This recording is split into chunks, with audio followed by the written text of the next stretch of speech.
Hello everyone, welcome. Shiv academy को आप सब ने जिस तरह से सराहा है उसके लिए हम आपका धन्यवाद करते हैं। Thank you all of you. Class 11 के बिजनेस स्टडीज़ के चैप्टर फर्स्ट के 1 to 7 पार्ट्स यूट्यूब की चैनल पर उपलब्ध है, जिसे आप यहां से देख सकते हैं। अकाउंट्स के चैप्टर 1 के 1 to 3 पार्ट्स में हमने basic theory to the point but बहुत ही आसान तरीके से एक्सप्लेन कर दी है। आज पार्ट 4 में हम डिस्कस करेंगे बेसिक टर्म्स। किसी भी सब्जेक्ट या फील्ड को अच्छी तरह से समझने के लिए उसमें यूज़ होती बेसिक टर्म्स को समझना बहुत ज़रूरी होता है। तो चलो स्टार्ट करते हैं।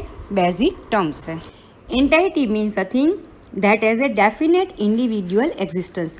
जिसका अपना खुद का लीगली वजूद हो उसको एंटिटी कहा जाता है, जिसमें सिंगल पर्सन, प्रोडक्ट या तो ऑर्गेनाइजेशन भी हो सकता है। बिजनेस एंटिटी मीन्स अ स्पेसिफिकली आइडेंटिफिएबल बिजनेस एंटरप्राइज, मतलब स्पेसिफिकली जिसको हम आइडेंटिफाई कर सकते हैं, ऐसे एंटरप्राइज को भी हम बिजनेस एंटिटी कह सकते हैं, जैसे कि big Bazaar, Kalyan jewellers, ITC limited etcetera.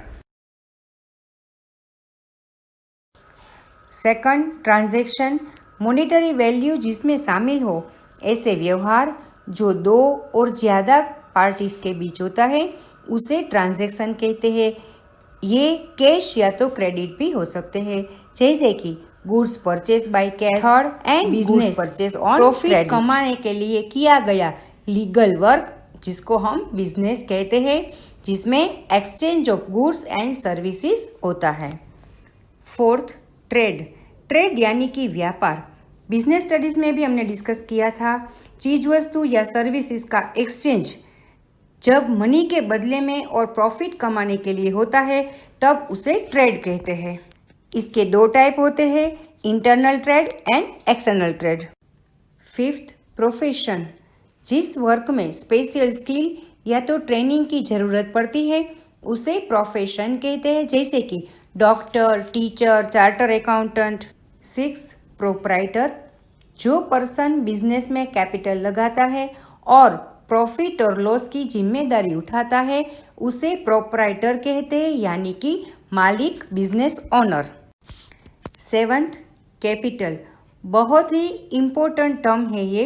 कोई भी बिजनेस स्टार्ट या एक्सपांस करने के लिए जो कैश, प्रॉपर्टी, गुड्स को इन्वॉल्व किया जाता है उसे कैपिटल कहते हैं, जिसके बदले में प्रॉफिट अर्न करने का मोटिव होता है। कैपिटल को कैलकुलेट करने के लिए एसेट्स में से लायबिलिटीज को डिडक्ट किया जाता है। Capital is equal to assets minus liability. 8, assets. Business के जो भी रिसोर्सेज होते हैं और जिसकी इकोनॉमिक वैल्यूज होती है उसे एसेट्स कहते हैं। They are of two types. Assets दो प्रकार के होते हैं। First one, fixed assets. जो भी रिसोर्सेज को बिजनेस लॉन्ग टर्म के लिए यूज करता है उसे फिक्स्ड एसेट्स कहते हैं, जैसे कि land, building, plant and machinery, vehicles etcetera. दूसरा, करंट एसेट्स। जो एसेट्स को मैनेजमेंट शॉर्ट टर्म के लिए यूज करता हो या तो उसे बिफोर 1 ईयर कैश में कन्वर्ट कर सकते हो उसे करंट एसेट कहते हैं। Example, raw material, bank balance etcetera. 9th one, liabilities. जो कैश या सर्विसेज बिजनेस को देने की बाकी हो, यानी कि फ्यूचर में उसका पेमेंट करना हो, उसको लायबिलिटीज कहते हैं। जैसे कि हमने क्रेडिट पे परचेज किया हो तो उसका पेमेंट बाकी है, लोन लिया हो तो उनका भी पेमेंट बाकी है, तो इन सभी को लायबिलिटीज कहते हैं। इनके भी दो टाइप्स होते हैं।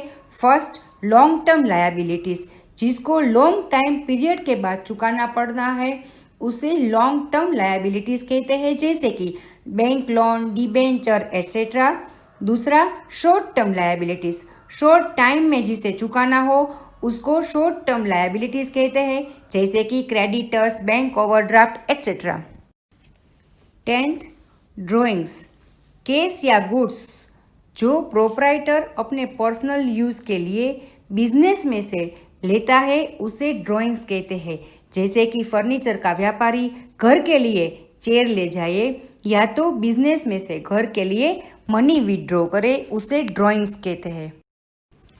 11th गुड्स, जो चीज़ों का हम बिजनेस करते हैं उसे गुड्स कहते हैं। मतलब कि जो हम फर्नीचर का बिजनेस करते हैं तो वो हमारे लिए गुड्स है। कभी कभी गुड्स और एसेट्स में कंफ्यूजन होता है। जैसे यहाँ पे हम फर्नीचर हमारी गुड्स है क्योंकि हम उसका बिजनेस करते हैं, पर वही फर्नीचर जब हम ऑफिस में बिजनेस के लिए यूज़ करते हैं तो उसे एसेट्स कहते हैं। और जो गुड्स ईयर के एंड में अनसोल्ड होती है उसको स्टॉक कहा जाता है। 12th परचेजेस, जो चीज़ें हम रीसेल के लिए खरीदते हैं उसे परचेज कहते हैं। जैसे कि फर्नीचर जब हम बेचने के लिए खरीदते हैं तब उसे परचेज कहा जाता है, पर जब वो ऑफिस यूज़ के लिए खरीदते हैं तो उसे परचेज नहीं कहते। 13 सेल, परचेज्ड गुड्स को जब प्रॉफिट के लिए बेचा जाता है तब उसे सेल कहते हैं। इसके भी दो टाइप्स होते हैं, cash sale and credit sales. Goods sold for cash is called cash sales and goods sold for credit is called credit sales. Account के पार्ट 1 to 3 में हमने बेसिक थियरी डिस्कस किया। पार्ट 4 में बेसिक टर्म्स एंड अगले part 5 में भी basic terms होगी। Stay tuned with Shiv academy. Thank you.